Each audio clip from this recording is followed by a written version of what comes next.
Yanum adofo no akwaba e de ba Brimpon TV so. Sabre Brimpon TV asan age asetena ebio ebe pensem ensem bia ekoso ewo oman Ghana mu ni nyina ne se omampani na adedankwa akufado sabre ose oto na katua mu amanfo bilum ekase wose oto na katua mu e de kɔ 79% to na katua mu sa atoto ni vice ne ministers ne MP akatua mu na sabri eye bribi a nyina yenim se eye obra Ghana nyina yekɔ ahohihia mu a yehwɛ ekwan pa Ghana nyina yebefa so na yetimi aye oman no yi asonti se saa na nyina yehwɛ se oman yi yebefa kwan pa so na yetimi aye ni yi na se amanfo nyina ehwɛ kwan pa Mr President yebefa so aye oman no yi na Mr President afidie ose woto na katua mu dia we ye asem bia amanfo nyina ebisa se ene na Mr President enye nadwen se obese oboa na oman no efa ne ntoma pa etimi efira sidie timamufo nyina yehwehwe se oman no ebetimi afa ne ntoma pa efira no amanfo adwen kyerɛ se President ene ne vice ene ne mpanimfo ne ministers ene ne MPs nye omadwen se obema oman no afa ne ntoma pa efira esan se oman yi entimi nkɔ ahokyere mu sei na president ntimi nkɔbɔ bosia 170 million euros emfa emma oman no mu se wode bɛyɛ adwuma president entimi nkɔnkɔ brobro abosia kɛse emfa maman no mu na ɔmɛka se ɔsan bɛto na katua atoto empanimfo ne ministers akatua mu ɛno nti amanfo bebree kasa wɔ akyiri Mr President deɛ ɔte abanwa so sɛ ɔmampani enti no ensem bebree ɛbɛkɔ so ɛwɔ ɔman Ghana mu a entimi enuru nanim nanso wo ba yɛ nkura nkitwa ne akɛse mu a kasa bebree na manfo bebree ɛkasa Mr President sɛ wo kasa wo to akatua mu dia ɛne na wonyɛ wadwen sɛ wobɛma ɔman no atimi afam ne ntoma pa afira ɛno nti sabre amanfo no nyina ayɛ ɔmadwen sɛ Mr President wakatua no de eka ɛbɛyɛ a ɛne de yi sansɛm no nyina firi hɔ no mo na ɔmo nyina nso nim sɛ ɛkɔba yɛ MP foɔ ɛwɔ parliament hɔ de a ɛba sikasɛm de a ɔmo nyina ɛyɛ baako ɛnti sɛ ɛkame akɔyɛ sɛ MPP ɛne NDC both party kuo mienu nyina ɔmo akyitaafo nyina ɛyɛ anu ɔmo ho sɛ ɔmo kɔto abadema MP foɔ yi de ɔmo kɔtena hɔ no mo esan sɛ ɔmo nyɛ ɔmadwen sɛ ɔmo yɛ ade papa bia ɛde ama ɔman Ghana saa momu ɛna amanfoɔ bebree adwen ɛkyerɛ ɔmo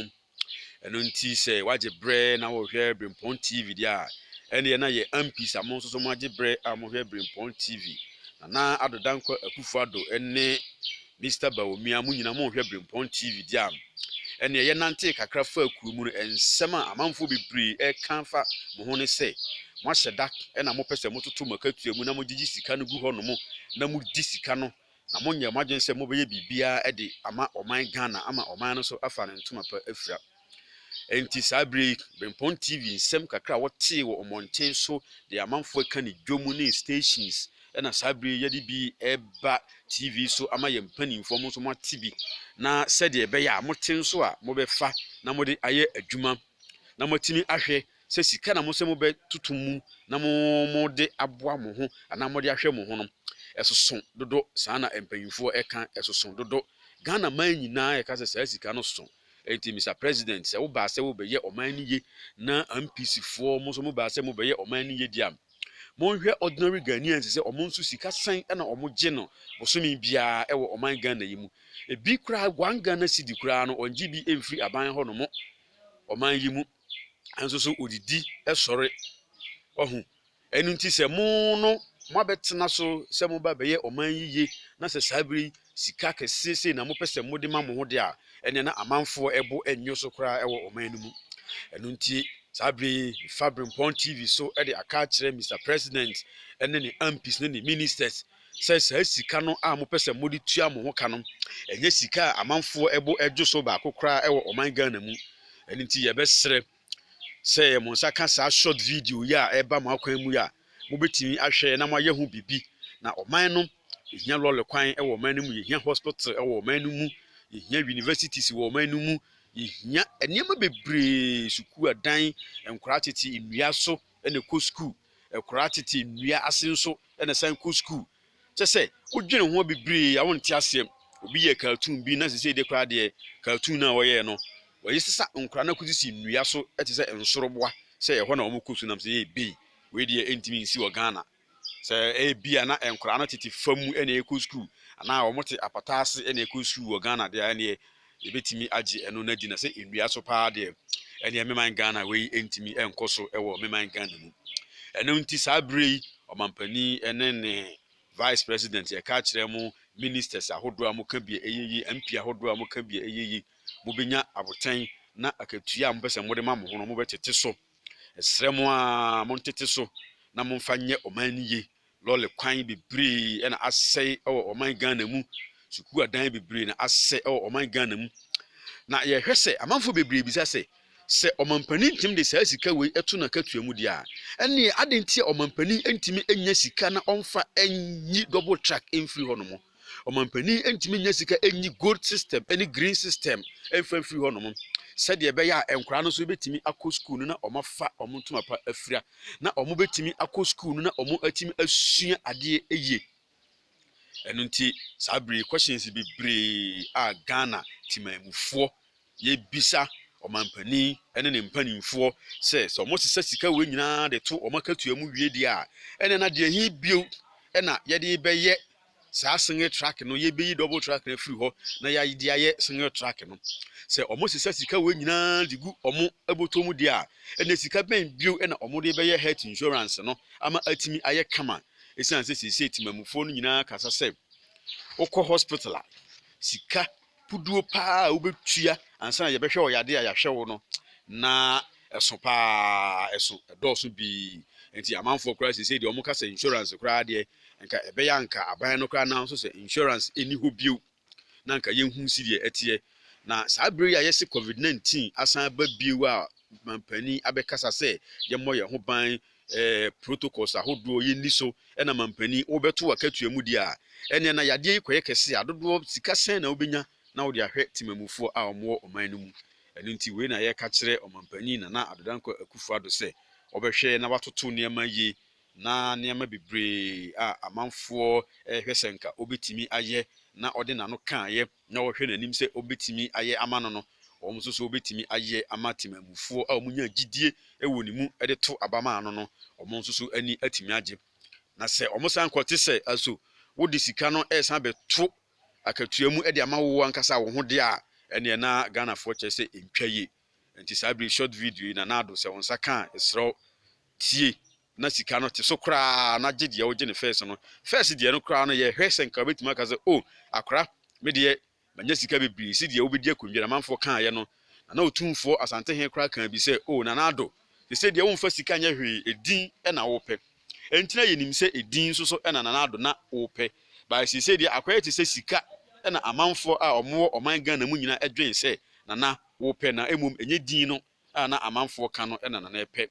entina na yɛsrɛ ma yɛngye ni sɛ edin ɛna wopɛ na enye sika na ɛkɔba sɛ ototo akatua ma toto ministers ne MPs akatua mu di a na akwaa te sɛ sika ɛna mo ba sɛ mo ba bɛpɛ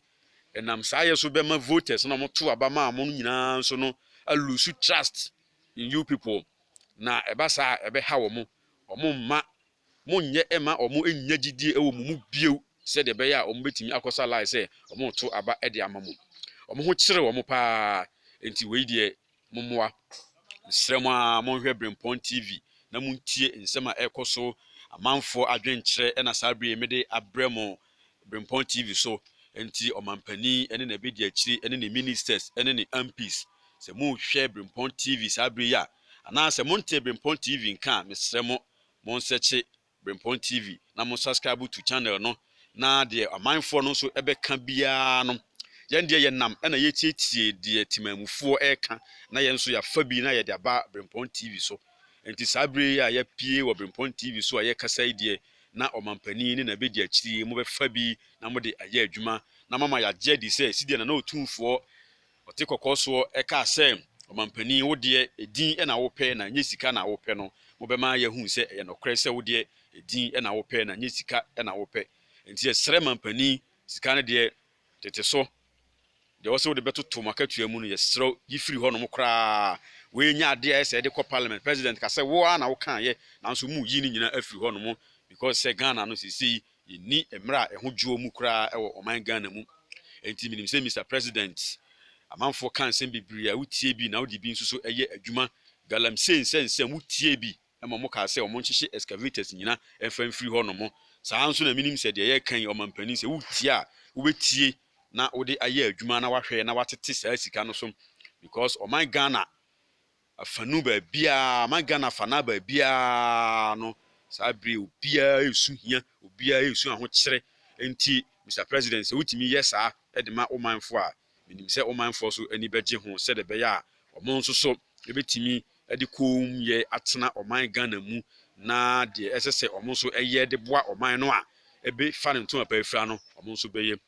isan se modi sika we tuatua mo ho eka na se akire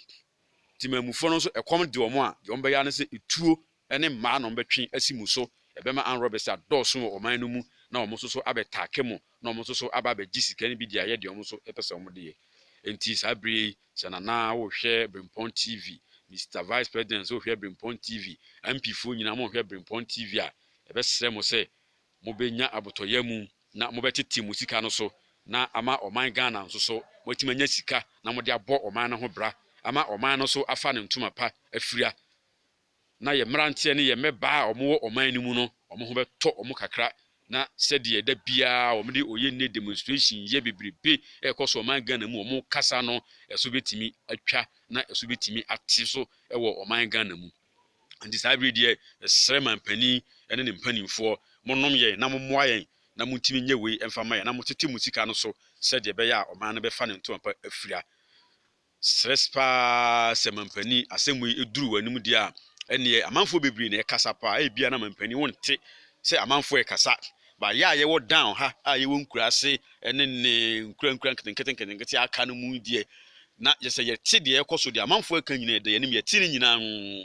obi ntimi nyawo na o meka bibi emfa nkyerɛw Mr President enti ya ye te no na ye de bi fa Brimpon TV so na ye de abremo empanimfo a mo so mo ka bia eyeyi say yesrese mu betie na mo so mo de aye adwuma na amasika aba oman no mu na ama oman na afa ne ntoma pa afiria na oman Ghana aye krabehwe te say abibre man so a tamu bia ye kwa ye hu se eho efe na obi besie glass nko ano ye hu se ni nyina so Ghana so bibia aye kama ewo oman Ghana mu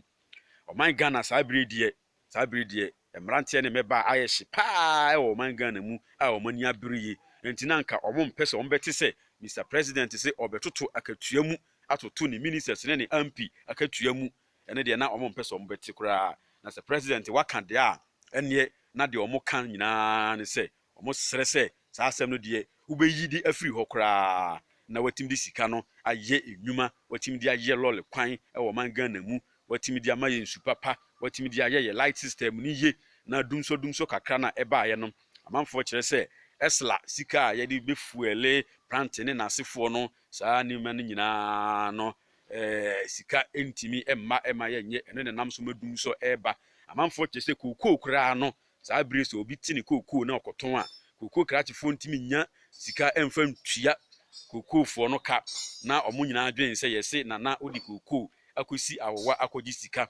Brimpon TV so ensema ya tete bi na ye ka bi ede a che na adodanko akufuado enti esrew se saa bredie obeyi toto niema eyi na watete saa sika no so se ye no krese obetua saa sika no ede ama wo mpanimfo de a ene na obetete so ama oman Ghana so watimi anya sika ni bi na wode abo oman no ho bra sidie kokofuo bi no meka se omunya sika no yesre omampani sika wode betuatua ho ka mema ministers fo ne MP fo no binom obetim de bi atuatua omoso ka enti saa bre short video yi na wote a esro se tuhu anamon na yemeyi ni se wode na de obetie na wode ose so ebeye oyo nti esro se eduru ho no ma esro faye adwuma mayen na timi tua afoforo omo so ye adwuma ma oman Ghana omo sika emma no so eka na akuafo titiru do omo kokoo a na obetimi atua omo ka na bibia so aye kama ma omo na omo so atimanya ahoden na omo de aye adwuma no akoso da wase nana ene omo amagibre na mo hwe TV nyina na enim se nana wo de beye adwuma na wama kukuufoɔ ho atɔ mo na mmeranteɛ ne mmɛbaa mo wɔ ɔman Ghana mu nso nyinaa ho atɔ mo na ɔmo dwumadie nyinaa nso so no ɔmo atumi anya ahoɔden sononko na ɔmo nyinaa nso de adi ɔmo dwuma wɔ ɔman Ghana mu ɛda wase